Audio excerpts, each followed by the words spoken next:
Lady Flames volleyball season gets started here this weekend, and for more on that, let's check in now with the new head coach of the Lady Flames, Nolan Albrecht, kind enough to join us here. Coach, it's game week, and you've got to get this team down to Puerto Rico, play a couple of matches. How excited are you to find out some things about your young ladies here? Yeah, we're so excited. Currently, right now, they're working out, so I can tell they're getting stronger and stuff. And we've had a good 2.5 weeks in the gym where we've been able to play full hard. And testament to them, they put in a ton of work in the off season this summer. Just with all of you could tell with the open gyms, and just tell they put in the work at home because we've been able to hit the ground running. So we found some weaknesses already, and we're looking to sharpen them up, and then we're looking to expose the weaknesses of the other teams that we play. And so I got my assistant coaches are in there watching film right now, and we're going to do a little bit of that today in practice. And hopefully when we put it all out on the court, they have a chance to just feel super confident, super calm, collected, and just driven to go get those wins. So that's the goal. You talk about hitting the ground running. That could really be the theme of the entire program this year, right? I mean, you look at your journey here, getting here in March, elevated to acting head coach in May. I mean, what have these last 3 months been like? Have you caught your breath yet? I'm not going to go swimming anytime soon. Might end up being a good underwater swimmer. I don't know, but I've been able to do that. I mean, Lynchburg is so nice as an area. We have the mountains that are sort of a recluse for me on Sundays. I get to go out there and just kind of get back in nature, which is great. And then the people surrounding me have been working really hard to make this season a success. So I've kind of thought of it from the beginning, like my program. When I was the assistant coach, it was my program in the ways that were given to me, right? And I hope that each of the girls on the team and each of my staff members also thinks about this as their program. And I think if we can build that ownership of not only our staff and our girls, then it's going to catch fire on campus, and they're going to start feeling like it's their team, and then the city, and then the state. And hopefully we turn a few heads with getting a couple big premier victories, maybe not early on, but maybe as we get towards the end of the year, we start gathering some momentum, and that's the goal. So in reality, no, I haven't caught my breath. I am currently out of breath. I need to take a breath, but it's everything that I've wanted to do in my life since I kind of knew I wanted to be in volleyball and be a coach. So just the opportunities that have been affording themselves, and the athletes I have to work with are just top notch. So yeah. Well, you've done it before, just at a different place in Belmont Abbey. You were the head coach there of the men's program, got them turned around from a 7th-place finish all the way to the NCAA tournament. What are some of the things that you kind of go off on your checklist of, we need to do this to build our program in the direction that it needs to go? Yeah, I mean, I think the first thing as a goal-setting thing is no expectations. I think expectations in volleyball end up really just badgering your optimism. And volleyball is such a sport where you have to play keep it up. It's like a childhood game in the bedroom with the balloon, and you're just keeping the ball up, keeping the balloon up. You have to have some of that childlike exuberance and some of that optimism. And I think expectations just really damage and just poke holes in that balloon that keeps your positivity up. So I like to have no expectations. Everyone's undefeated right now. So in the country, no one's lost a game yet. Tonight's the first match. So everyone feels like they can have an undefeated season, and my job is to be that's not our goal. So our goals are to serve and pass really well. We need to do a lot of work in that. We need to attack. Similar to how Coach Chadwell says in football, we're going to be an offensive team. And that's kind of where volleyball has gone with some of the rule changes. They've eliminated the double contact. It's making the game a lot more offensive, which is great.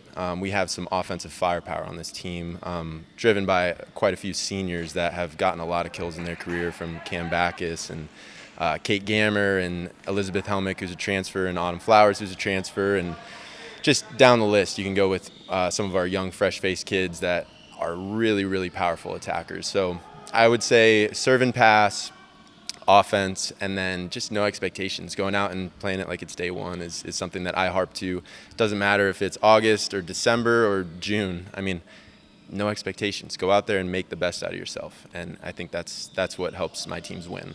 Lastly here, just looking at what's coming up, you've got some tough matches on the schedule in September. UVA, West Virginia, both here. You travel to NC State. And then let's just look at this weekend, opening the season against Iowa, Power 4 conference team, and doing it in Puerto Rico. What do you hope to learn about your team in these first 2 matches? Well, I hope to learn if they can speak Spanish, at least un poquito. But we're hoping for some good volleyball. I think Iowa's a brand new team. They have 2 returners, so it's a brand new team. We don't know much about them, but at the same time, people don't know much about us. I think when you change systems in volleyball, it presents an entirely different story. So I'm excited to see what story we can tell down there, right by the beach. It's going to be hot. I may try and turn down the air conditioning in here and see if we can get a little bit warmer just to like get in the vibe and the flow. Putting on some salsa music during practice just to get used to it as well. I might go eat some Taco Bell tonight. I don't know. Always a good call. Always a good call. Yeah, not very authentic Puerto Rican. I know that. Don't be offended. But yeah, I'm excited to see who has their rock star moment. Not everyone's going to have it game 1. Not everyone's going to have it weekend 1. But when their time comes to have a rock star moment, I'm like really excited for each of those girls that gets that shot, gets that chance, and then takes it and like capitalizes on it. So that's one of my favorite things in coaching is, yeah, I love seeing them grow up. I love getting invited to their weddings, all that stuff. But like seeing them in their element have a rock star moment in front of all the fans and in front of like the nation watching online, like that's what I'm excited for. So, yeah. Well, good luck to you and the team coming up here this weekend. Hope for lots of rock star moments down in Puerto Rico. Let's do it. Rock and roll, baby. Liberty traveling to Puerto Rico to play a pair of matches. We'll talk more about that here as we visit with Liberty middle blocker and senior Madison Blane. Madison, appreciate you taking a few moments here for us. How excited is this team to get things started here for this year? We're so excited. I mean, we just went through preseason. We were here all summer, grinding, working out. Yeah, we worked really hard in preseason, double days, and we're just really excited to get going and start competing. Yeah, get things going here. And I said, Puerto Rico, a couple days coming up there. You got Iowa on the schedule to open things up.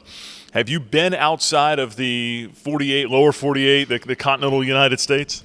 I have. I went on a cruise in junior high once, but we went to Hawaii last season. But other than that, I don't travel that much. So we're really excited. We're really pumped about it. Yeah, I completely forgot about the Hawaii trip. But so this is nothing new, I guess, in that sense. But still, some excitement to go somewhere kind of abroad, a little bit far away, right? Yeah, super exciting. We've got some challenging teams coming up and just a different culture in Puerto Rico. And we're just really excited to just soak it all up and be somewhere different. And the travel for this team, is that something that's going to be important here early on, just to be on the road and around only each other, really? Yes, travel games are huge for just like bonding and really getting to know your teammates.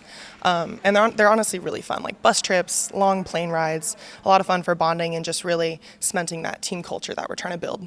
What do you enjoy most? Is it eating together? Is it, I don't know, card games? I don't know if you all play cards, or just different parts of the trip. What do you enjoy most? Honestly, anything when we're together. On the bus, we'll play like games. Yes, we're big card games. We love playing card games. Or like hotel trips, like we'll just hang out in each other's rooms or get dessert or really just hanging out and being together. It's a lot of fun. How different has it been under a new head coach here, coming in preseason, all through the offseason and getting ready for this year? How has the team gotten used to that? I think, at first it was definitely different. Obviously, a completely new staff. But I think the team has really adjusted really well, and we just hit the ground running, just pick up right where we left off. And the new staff has been wonderful. So yeah, I feel like we've adjusted pretty well, and we're really excited to get the season going. You had a really good year last year, Defensive Player of the Year, but then you also had over 200 kills, and you were an offensive weapon as well. How versatile are you, and what is your work like as you prepare for the season and, I guess, expectations? I feel weird talking about myself. I like to think I'm pretty versatile. I like to think I have range. Of course, I just want to get better each and every season. So, we'll see what happens, but I would love to be Defensive Player of the Year again. More Offensive Player of the Week. Like, those accolades were really rewarding. And so, yeah, I know I was all South region last year. I would love to be able to do that again. I want to get better every single season. So we'll see. Yeah. Great stuff. Madison, appreciate the time. Enjoy the trip to Puerto Rico, and good luck on the court, okay? Thank you so much. Have a nice day.